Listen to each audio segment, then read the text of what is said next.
하나님께서 요나에게 말씀을 주십니다. 1절에 보면 여호와의 말씀이 아미띠 아들 요나에게 임하니라. 여호와의 말씀이 요나에게 임합니다. 그 임하는 말씀의 내용이 뭡니까? 2절입니다. 무엇을 말씀하셨을까요? 오늘 본문인데요. 너는 일어나라.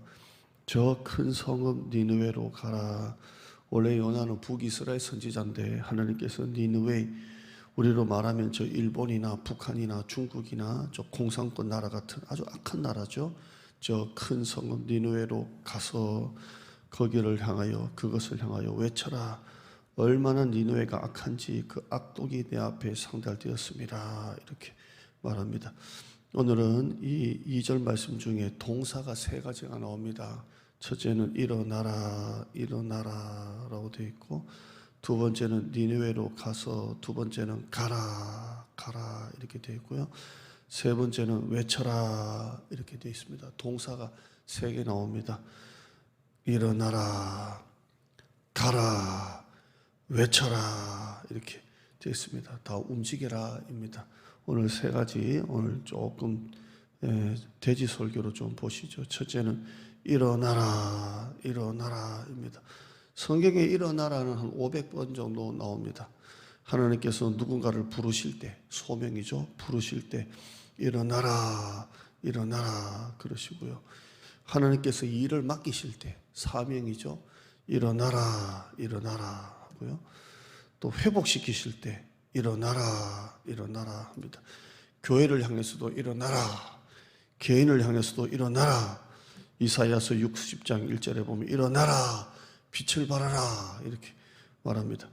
한국 교회가 아직도 큰 교회는 예배를 안 드리는 교회가 너무 많더라고요. 아직도 큰 교회는 예배를 안 드리고 있는데, 성도들도 이제 교회 안 나가고 집에서 온라인으로 하는데 너무 익숙해져 있는데요.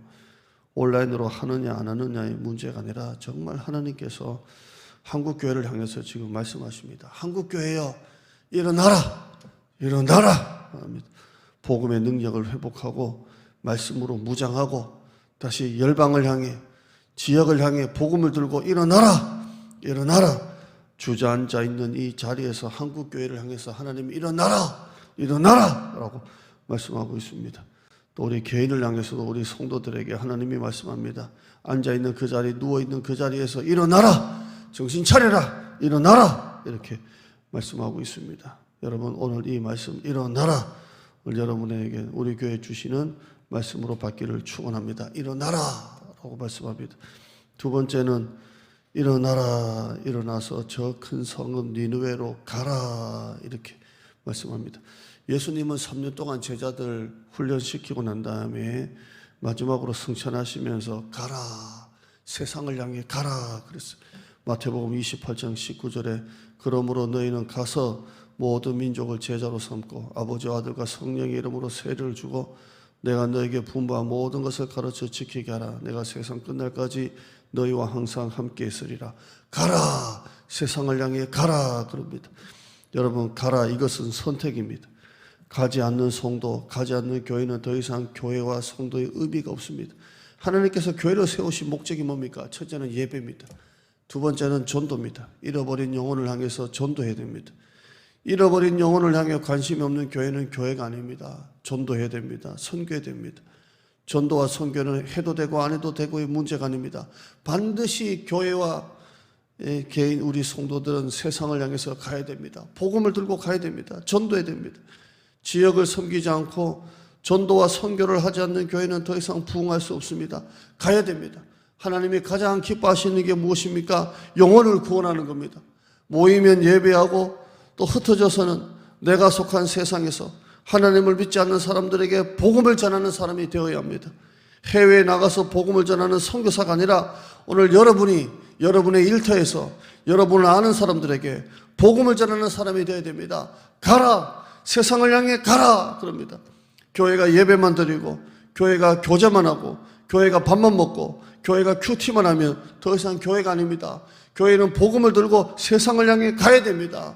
우리 교회가 지역을 향해서, 민족을 향해서, 열방을 향해서 가야 됩니다. 우리가 예레미야 333 비전을 가지고 기도하는데 이 333 비전에 세계 해외 선교, 30개 국내, 30개 미자립 교회가 있습니다. 63개 선교하는 교회가 되기를 원합니다. 복음을 들고 가야 됩니다. 우리 교회가 세상을 향해 가는 교회가 되기를 축원합니다. 세 번째는 2절에 보시면 세 번째 그것을 향하여서 외쳐라, 외쳐라 하고 있습니다. 제자들이 성령 받기 전에는 벙어리였습니다. 두려웠습니다. 무서웠습니다. 성령 받기 전에는 입을 닫았습니다. 그러나 성령 임한 후에 그들은 복음을 외쳤습니다. 더 이상 그들은 복음의 벙어리가 아니었습니다. 복음을 전하는 자가 되었습니다. 여러분 세상을 향해서 외치십시오. 예수님은 살아계신다고 외치십시오. 코로나로 예배 드리는 것마저도 눈치 봐야 되고 월요일날 회사 출근하면 교회 갔냐 안 갔냐 묻는 이 시대 가운데서도 여러분은 외쳐야 됩니다. 저 사람이 예수를 믿을지 안 믿을지, 저 사람이 교회에 나올지 안 올지 여러분은 계산할 필요가 없습니다.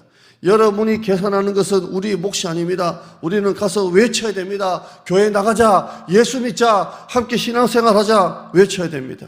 말하면 있고 말 안 하면 없습니다. 여러분 오늘 세 가지 동사가 나옵니다. 일어나라, 가라, 외쳐라. 이것은 동사입니다. 동사는 움직일 때 쓰이는 표현입니다. 오늘 설교 제목이 그렇습니다. 세상을 향해 움직이는 교회가 되어야 합니다. 복음을 들고 일어나십시오. 복음을 들고 가십시오. 복음을 들고 외치십시오. 올해는 여러분 가족이든 꼭 한 명은 전도하고 또 여러분 선교하는 일에 동참하십시오. 여러분의 해외 선교 나가지 않더라도 여러분의 선교 헌금을 통해 보내는 선교사가 되십시오. 교회여 일어나라, 성도여 일어나라, 세상을 향해 복음을 외쳐라. 이 세 가지 동사가 여러분 가운데 있기를 축원합니다. 하나님 감사합니다. 하나님께서 요나를 향해서 일어나라, 가라, 외쳐라고 했습니다. 가만히 앉아있는 교회, 우리끼리 그냥 교제하는 교회, 우리끼리 예배만 드리는 교회, 우리끼리 큐티만 하는 교회는 더 이상 교회로서의 의미가 없습니다. 하나님께서는 교회를 세우시고 예배를 드리고 세상을 향해 복음을 전하기를 원하셨습니다. 이것은 교회가 해도 되고 안 해도 되고가 아니라 교회가 반드시 해야 될 교회의 사명입니다. 미션입니다. 세상을 향해서 복음을 전해야 됩니다. 지역과 민족과 열방을 향해서 외쳐야 됩니다. 의도하든 의도하지 않든 교회가 예배만 드려도 세상에 지탄을 받고 욕을 얻어먹는 그 시대, 월요일날 출근하며 교회 갔냐 안 갔냐 체크하는 시대, 이 악한 시대 가운데서도 교회가 일어나야 됩니다. 가야 됩니다. 외쳐야 됩니다. 저 사람이 교회 다닐지 안 다닐지는 내가 계산할 문제가 아닙니다. 하나님께 맡기고 나는 입을 열어 교회 갑시다. 예수 한번 믿어봅시다. 한번 같이 신앙생활 합시다. 외쳐야 됩니다. 내 주변에 믿지 않는 사람이 얼마나 많습니까? 교회 등을 돌린 사람이 얼마나 많습니까? 오늘 우리가 그 한가운데서 복음을 전하는 자가 되어지게 하여 주시옵소서. 이제는 한국교회가 일어나야 됩니다. 아직도 예배 안 드리는 교회가 그렇게 많다고 합니다. 일어나라, 일어나라, 가라, 외쳐라. 세상을 향해 움직이는 교회가 되어지게 하여 주시옵소서. 예수님의 이름으로 기도드리옵나이다. 아멘.